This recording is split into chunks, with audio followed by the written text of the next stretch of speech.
series, Monty Beauchamp does these books, these blab storybooks.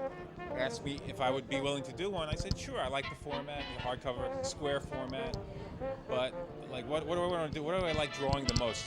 Because I wanted to work on it between assignments.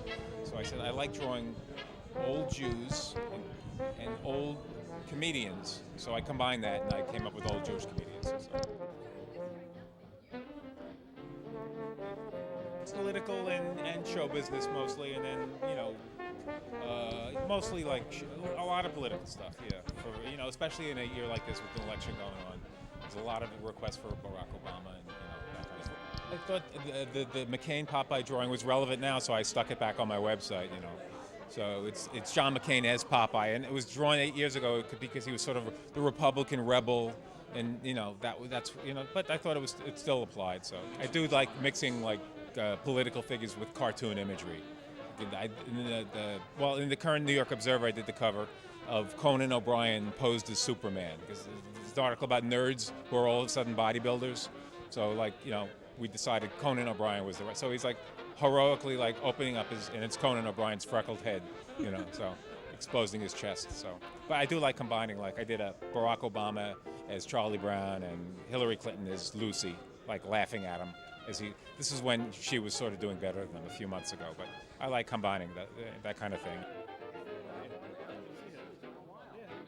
I do 1 or 2 comics a year, not a lot, because it's very time consuming, but I still like turning out a couple a year.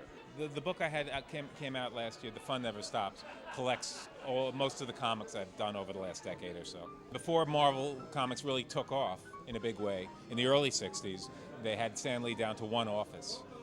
And my dad's office was next door. My dad was edited men's adventure magazines, and Stan Lee ran the comic books. So I got to know Stan like when I was a little kid, and Stan was always charming and gave us piles of comics. So that was my childhood, getting free Marvel comics. And when Uncle Stan was around, he was always like charming. Here you go, Drew. Here's the latest stuff. Enjoy. I drew him years later as a carnival huckster for a cover of a comics journal.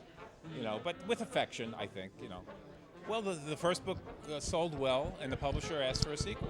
So, I was willing to oblige. Also, I did the first book of portraits of old Jewish comedians, but I didn't have any women, so I felt bad about that. So I wanted to include some women in the sequel, because there were actually a couple of female Jewish comedians back then. Not a lot, but a few, so I wanted to include them. I'm not a traditional caricaturist where I exaggerate for the sake of exaggerating, but I distort, and then I I depend on good photo reference, but I try to mold it into the way I would picture it. Like the cover to the first book had Milton Berle, and it was based on a little tiny black and white photograph I had clipped of him many years ago.